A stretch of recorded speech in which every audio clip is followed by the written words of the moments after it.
Single plastic ব্যবহার নিষিদ্ধ নিয়ে মানুষকে সচেতন করতে ঝাড়গ্রাম জেলার সাকরাইল ব্লক প্রশাসনের পক্ষ থেকে পাত্রা গ্রাম পঞ্চায়েতের উদ্যোগে বাঁকড়া এলাকায় বৃহস্পতিবার পদযাত্রার আয়োজন করা হয়। গোটা রাজ্যে সিঙ্গেল প্লাস্টিক ব্যবহার নিষিদ্ধ করা হয়েছে, তাই মানুষকে সচেতন করতে এই সচেতনতামূলক পদযাত্রার আয়োজন করা হয়। ওই পদযাত্রায় সামিল হয়েছিলেন গোপীবল্লভপুরের বিধায়ক ডক্টর খগেন্দ্রনাথ মাহাতো, সাকরাইল ব্লকের বিডিও রথিন বিশ্বাস সহ আরও অনেকেই। পাশাপাশি স্থানীয় স্কুল পড়ুয়ারাও ওই পদযাত্রাতে প্ল্যাকার্ড হাতে সামিল হয়েছিলেন। আজকের আমাদের এই যে সচেতনতামূলক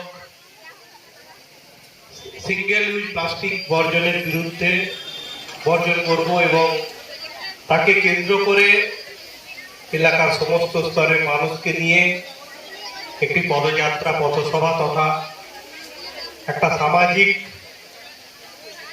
সকলকে নিয়ে সচেতনতামূলক প্রচার, তারই অনুষ্ঠানে আমরা সকলে উপস্থিত আছি। আজকের এই সুন্দর অনুষ্ঠানে, মহতী অনুষ্ঠানে উপস্থিত আছেন। আপনাদের ধরে অনুষ্ঠান চলছে, ছোট ছোট কচি ভাই বোনেরা আছে তারা বিরক্ত হচ্ছে, সেই সঙ্গে কিছু কিছু কিন্তু যারা আছে তাদের মনোযোগ দিয়ে যারা শুনছেন, সকলকেই একটা কথাই বলবো,